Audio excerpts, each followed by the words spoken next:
Assalamualaikum warahmatullahi wabarakatuh. Perkenalkan, saya Eden Asdemera dari kelas 3E Teknik Informatika akan mempresentasikan prototipe rekayasa perangkat lunak yang berjudul N Problem. Saya akan memperkenalkan anggota-anggota saya, yaitu 1. Eden Asdemera dengan saya sendiri, 2. Fadila Divasma Java. Oke, yang nomor 3 ini udah berhenti ya. Yang ketiga, Bagus Hardeyadi. Yang keempat, Yogi Iranda. Baiklah, saya akan mewakilkan kelompok saya untuk mempresentasikan prototipe kali ini. Di sini ada use case diagram yang memiliki gambar seperti berikut. Saya akan menjelaskan sekilas tentang apa yang terjadi di dalam diagram tersebut. Di sini ada user mahasiswa, user non mahasiswa, dan kasir, dan psikolog dan admin. Jadi, user mahasiswa ini ingin tes psikologi melalui admin, dan admin memberi jawaban tes psikologi user mahasiswa dan non mahasiswa ke psikolog. User non mahasiswa juga sama dengan user mahasiswa. Tes psikologi kirim ke admin, lalu jawaban akan dikirimkan psikologi melalui admin akan dikirim ke psikolog. Lalu psikolog akan menentukan hasil tes psikologi dari jawaban user mahasiswa dan user non mahasiswa. Jika psikolog sudah mendapatkan hasilnya, hasil tes psikologi akan dikirimkan ke user non mahasiswa dan user mahasiswa. Jadi di sini user non mahasiswa bisa mengisi saldo ke kasir, user mahasiswa juga bisa mengisi saldo ke kasir. Kasir di sini maksudnya bisa membayar dari online, pay online, atau pay langsung, yaitu ke Indomaret atau Alfamart terdekat, dan online melalui transfer ATM, yaitu rekening. Oke, kita lanjutkan. Ini ada hierarki chart. Di sini ada judulnya N Problem. Lalu di sini ada anak hierarki chartnya, anggotanya. Jadi yang nomor 1 home out. Ini desain simple hierarki chart ya. Kalau lebih kompleks akan ada banyak ya. 2 home in, 3 profile, 4 menu. Jadi home out ini interface saat baru membuka aplikasi. Di sini ada login, dan yang kedua 1.2 register. Dan home in setelah login ya, ada post dan profile, ada edit profile dan menu, tes psikologi, konsultasi, about, dan lain-lain. Di register bisa menampilkan yang level 3, register mahasiswa, dari register non mahasiswa. Oke, kita lanjut ke data flow diagram level 2 atau DFD level 2. Di sini user tes psikologi mengecek EPD, yaitu N problem dollar, lalu query cek EPD tabel EPD 1, lalu hasil yang akan dikembalikan ke cek EPD, lalu memulai tes, mengisi jawaban tes tersebut akan keluar, menyimpan hasil tes dan masukkan ke database, dan database mengeluarkan hasil tes dan mengirim melalui admin, dan admin akan memberikan hasil tes ke user. Begitulah proses DFD ya. Dan di sini ada ERD, yaitu Entity Relationship Diagram. Ini skema database ya. Di sini ada PK, yaitu primary key, kunci utama untuk menyambungkan ID ke ID dan yang ID ke tabel pertama dan ke tabel selanjutnya. Jadi di sini ada 1 primary key, 2 primary key, dan 3 primary key sesuai garis ya. Di sini ada ID user, ID psikolog, ID test. Jadi ID user ini memiliki atribut nama user, password user, NPM, alamat, nomor HP, tempat, tanggal lahir, jenis kelamin. Dan ID psikolog memiliki atribut nama psikolog, password psikolog, alamat, nomor HP, tempat, tanggal lahir, jenis kelamin. Dan ID test memiliki atribut nama tes, hasil tes, presentasi tes. Lalu ini akan saling berhubungan. ID user bisa melihat ID test dan begitu seterusnya. Oke, di sini ada konteks diagram. Di sini ada judul prototipe kami, dan di sini ada user mahasiswa bisa register, akan mendapatkan notifikasi register, dan user mahasiswa akan mendapatkan notifikasi, dan user mahasiswa bisa meregister, N problem bisa register dari user non mahasiswa, dan user non mahasiswa juga bisa mendapatkan notifikasi dari N problem Kasir juga bisa dapat notifikasi, admin juga bisa dapat notifikasi, psikolog juga bisa dapat notifikasi, dan admin bisa melakukan ban account, psikolog bisa memberikan hasil tes, kasir bisa memberikan kirim saldo menuju user mahasiswa atau user non mahasiswa. Baiklah, saya akan membahas tentang keamanan pada sistem. Jadi, kami memiliki keamanan confidentiality, yaitu merahasiakan informasi yang kita miliki pada sistem database agar orang yang tidak berkepentingan tidak dapat melihat atau mengaksesnya. Kami juga menerapkan internal use online serta confidential untuk sangat menjaga privasi klien kami seperti password, nomor HP, email, dan lain-lain. Jadi kegunaan confidentiality ini agar menjaga informasi klien kita agar tidak bisa dilihat orang lain yang tidak bertanggung jawab. Kami juga menerapkan metode enkripsi yang dimana saat login dan register akan mengubah segala informasi dari bentuk yang dapat dimengerti, yaitu plain text, menjadi bentuk yang tidak dapat dimengerti, yaitu ciphertext. Oke, kita langsung menuju. Bentar. Kita langsung menuju metode enkripsi. Jadi di sini ada gambar sederhana dari kelompok kami dan saya akan menjelaskan cara kerjanya. Jadi A itu berarti 0, A plain text dan 0 ciphertextnya. Oke, gambar di atas menjelaskan metode enkripsi yang kami punya, yang dimana setiap 2 menit sistem kami akan otomatis merubah hasil enkripsi tersebut dengan memasukkan rumus hasil enkripsi plus 5. Plain text and problem E4 E atau 4 bisa E menjadi H. Oke, 4 juga bisa menjadi H. Jadi E4H EH N13 N jadi Q. Jadi begitu seterusnya. Dan ciphertext setelah 2 menit H tambah 5 H tambah E setelah 2 menit akan merubah hasil enkripsi dan memasukkan hasil enkripsi plus 5. Oke. E 1, 2, 3, 4, 5 dan E menjadi J.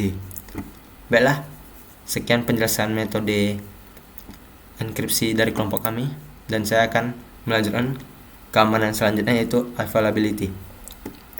Memastikan sumber daya yang ada siap diakses kapanpun oleh user sistem yang membutuhkannya. Kami menerapkan rutin melakukan backup data serta menerapkan disaster recovery plan agar memiliki cadangan baik tempat maupun resource bila terjadi bencana pada sistem. Dan kami juga memiliki keamanan integrity, yaitu tidak merubah data aslinya oleh orang yang tidak berhak, baik disengaja maupun tidak disengaja atau kecelakaan, yaitu seperti hack ya. Kami menerapkan akses kontrol yang ketat ke sistem, yaitu setiap akun akan dibatasi untuk hak aksesnya, dan kami juga bisa memberikan jangka waktu untuk penukaran password hanya bisa 1 bulan sekali. Jadi seperti Facebook ya, Facebook kan kita mengganti password setiap 3 bulan sekali ya. Kalau kami agak mempermudah klien juga, kami hanya memberikan 1 bulan sekali dan biar aman juga ya, karena kami menerapkan akses kontrol. Oke, langsung saja ke interface-nya. Baiklah, di sini ada interface login dari kelompok kami, Prototype and Problem. Prototype and Problem ini seperti aplikasi untuk konsultasi psikolog bagi orang-orang psikologi, untuk orang-orang yang membutuhkan ya. Jadi kami ini ingin membantu mahasiswa dan non mahasiswa untuk bisa konsultasi lebih mudah, karena setahu saya tidak ada aplikasi yang mempermudah mahasiswa untuk konsultasi ya. Jadi setiap mahasiswa akan diberikan gratis 5 kali pemakaian pertama, dan untuk jurusan teknik akan gratis berkali-kali. Oke, saya jelaskan dulu lebih simpel ya. Di sini ada desain interface login. Login, register, username, password, forgot password jika lupa password. Di sini ada kuswan. Jadi saat kita klik register, kalian akan dimunculkan 2 pilihan, yaitu mahasiswa atau non mahasiswa. Jika kalian klik mahasiswa, kalian akan diberikan NPM dan NIM. Di sini jika kalian menginputkan NPM atau NIM yang dengan benar, dengan tepat gitu, bisa semua kampus ya. Kalau negeri NIM, swasta NPM. Jadi kalian akan mendapatkan diskon beberapa kali pemakaian konsultasi psikologi, dan kalian juga bisa dengan mudah jika kehilangan akun ya. Ada fakultas juga, dan di sini non mahasiswa kalian menggunakan nomor KTP untuk identitas kalian agar diketahui. Jadi biar aman juga untuk aplikasi dan klien kami. Jika ada orang yang tidak berwenang, kami bisa melacaknya dari nomor KTP, walaupun nomor KTP itu pribadi. Oke. Di sini ada interface home. Di sini ada gambar profile, post, dan like seperti Instagram ya. Kami mendapatkan referensi dari Instagram dan aplikasi sosial media lainnya. Dan di sini ada home. Di sini ada orang-orang yang telah melakukan konsultasi dan dia memberikan pendapatnya. Dan di sini ada profile. Di sini ada APD and problem dollar. Di sini ada username, dan di sini ada status. Di sini ada edit profile untuk mengganti foto, status, dan lain-lain seperti username juga. Angka 2 di sini adalah notifikasi. Di sini ada gambar seperti curhatan gitu ya. Jadi di tempat kami bukan untuk foto saja, di sini malah lebih tepat untuk curhat bukan foto. Kalau Instagram untuk foto, kami untuk seperti kayak mau curahkan isi hati atau yang pernah dilakukan selama konsultasi. Di sini ada notifikasi. Jika teman yang kita follow memposting sebuah curhatan, maka akan muncul di notifikasi punya kita sendiri. Dan bisa juga sharing hasil tes ya. Di sini ada menu about, konsultasi, tes psikologi, isi saldo, and problem dollar, arsip, aktivitas, pengaturan. Pertama about. Aplikasi ini kami buat untuk memenuhi kebutuhan berkomunikasi serta berkonsultasi dengan para ahli maupun para awam. Aplikasi ini memiliki mata uang yang bernama APD ya, ini salah tulis, and problem dollar, yang dimana satu APD itu setara dengan Rp10.000. APD bisa digunakan untuk konsultasi dengan para ahli serta untuk donasi sesama user, dan bisa juga digunakan untuk macam-macam tes psikologi. Hanya 10 APD itu sekitar Rp100.000. Bayangkan, biasanya kalau kita pergi konsultasi yang ada di tempat-tempat offline, harganya Rp150.000 untuk satu kali tes ya. Di sini hanya 10 APD yaitu harga Rp100.000 dan mempermudah untuk mahasiswa, yaitu aplikasi ini memudahkan para mahasiswa dengan memberikan diskon harga 50% setiap user mendaftar menggunakan NP Metonym. Jadi yang mendaftarkan melalui NP Metonym akan mendapatkan diskon 50% selamanya. Yang masih aktif kuliah dan memberikan gratis untuk pertama kali tes psikologi untuk yang mendaftar menggunakan NPM dan berada di Fakultas Teknik 1. Oke, mantap. Jadi di sini akan diberi satu kali gratis untuk Fakultas Teknik. Karena yang buat ini aplikasi ini prototipenya yang membuatnya anak teknik ya. Di sini ada saldo and problem dollar. Saldo APD 1000 ini sekitar 100 berarti sekitar 1 juta. Di sini ada 1 juta rupiah.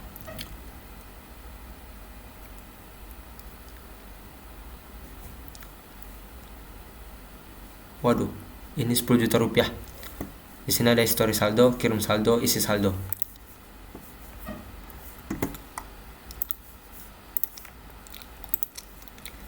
APD. Oke.